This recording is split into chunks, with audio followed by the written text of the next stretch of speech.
বন্ধুসকল আজিৰ ভিডিঅ'ত আমি আলোচনা কৰিম যে বৰ্তমান ভাৰতবৰ্ষ চলি থকা দুখনমান কাৰ্ড হৈছে এখন হৈছে শ্ৰম কাৰ্ড আৰু এখন হেল্থ আইডি কাৰ্ড এই কাৰ্ড দুখনৰ ভিতৰত কোনখন কাৰ্ডৰ বেছি মহত্বপূৰ্ণ বা কোনখন কাৰ্ড বেছি গুৰুত্বপূৰ্ণ হিচাপে গ্ৰহণ কৰা হয় সেই কাৰ্ডৰ বিষয়ে আমি আজি আলোচনা কৰিম আৰু কেনেকৈ এই কাৰ্ডবিলাকক কেনেকৈ প্ৰয়োজন হ'ব বা কি কামত প্ৰয়োজন হ'ব সেইসমূহ আজি আমি আলোচনা কৰিম এই ভিডিঅ'টোৰ জৰিয়তে আৰু কোনখন কাৰ্ডে কি সুবিধা দিব কি বিষয়ত আপোনালোকক সহায় কৰিব আৰু কোনখন কাৰ্ড বনালে হ'ব বা নবনালে নহ'ব সেই বস্তুটো আমি এই ভিডিঅ'ৰ মাধ্যমে আজি গম পাম। তো বন্ধুসকল আজিৰ ভিডিঅ'টো আমি আৰম্ভ কৰোঁ। পোনপ্ৰথমে আমি জানিব বিচাৰিম যে ই শ্ৰম কাৰ্ড কি আৰু এই কাৰ্ডখন ক'ৰ পৰা আহিছে আৰু কোনটো পৰ্টেলৰ পৰা এই কাৰ্ডখন দিয়া হৈছে আৰু এই কাৰ্ডখন কিহৰ বাবে দিয়া হৈছে সেইটো প্ৰথমতে আমি জানিব লাগিব। চাওক বন্ধুসকল, ই শ্ৰম কাৰ্ডখন হৈছে এনে এখন কাৰ্ড, এই কাৰ্ডখন হৈছে সকলো লেবাৰ ইউনিয়নৰ কাৰণে বা আপোনালোকে যদি চৰকাৰী চাকৰি নাথাকে তে চৰকাৰৰ সমূহত সকলো মানুহেই ই শ্ৰমিক বা শ্ৰমিক হিচাপে পৰিচিত। গতিকে চৰকাৰে এটি ব্যৱস্থা কৰিছে যেন চৰকাৰী চাকৰি থকা বা অন্য কোনো ডিপাৰ্টমেণ্টৰ বাহিৰে যিসকল মানুহ ঘৰতে আছে কাম কাজ কৰি থাকে সেইসকল মানুহৰ বাবে এই ই শ্ৰম কাৰ্ডখন অতি প্ৰয়োজনীয়।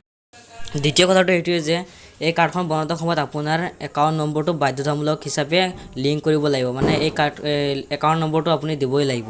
আৰু একাউণ্ট নম্বৰটো লোৱাৰ মেইন উদ্দেশ্য এইটোৱে যে আপোনালোকে যদি কিবা আৰ্থিক সাহায্য হিচাপে বিচাৰে তেন্তে এই কাৰ্ডখনৰ সহায়তে আপোনালোকে বিচাৰিব পাৰিব বা চৰকাৰে যদি কোনো ব্যৱস্থা কৰি দিয়ে যে কাৰ্ডখনৰ জৰিয়তে আপোনালোকৰ আৰ্থিক হিচাপে সহায় কৰিব পাৰিব।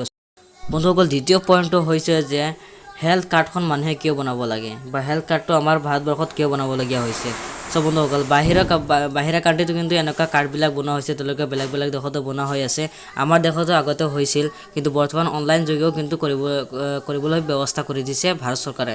চ' বন্ধুসকল, এই কাৰ্ডখন বনোৱাৰ মেইন উদ্দেশ্য এইটোৱে যে আপোনালোকে যদি কিবা ভগৱানে বা আল্লাই নকৰক যে ওপৰৱালা যদি কিবা এটা বেয়া যদি অসুবিধা পৰে বা বেমাৰ আজাৰত পৰে তেতিয়াহ'লে এই কাৰ্ডখন আপোনালোকে অতি প্ৰয়োজন হ'ব, কিয়নো এই কাৰ্ডখনৰ জৰিয়তে আপোনালোকে হস্পিটেলতে অতি কম খৰচত আপোনালোকে চিকিৎসা কৰিব পাৰিব বুলি এই হেল্থ ডিপাৰ্টমেণ্টৰ আণ্ডাৰ গাইডলাইনত এইটো উল্লেখ আছে। চ' বন্ধুসকল, এই কাৰ্ডখন বনাবলৈ আপোনালোকক এইটো কোৱা নাই যে আপোনালোকে কাৰ্ডখন বনাব লাগিবই বুলি, সেইটো কোনো বাধ্যতামূলক নহয়। এই কাৰ্ডখন আপোনালোকে বনাব পাৰিব।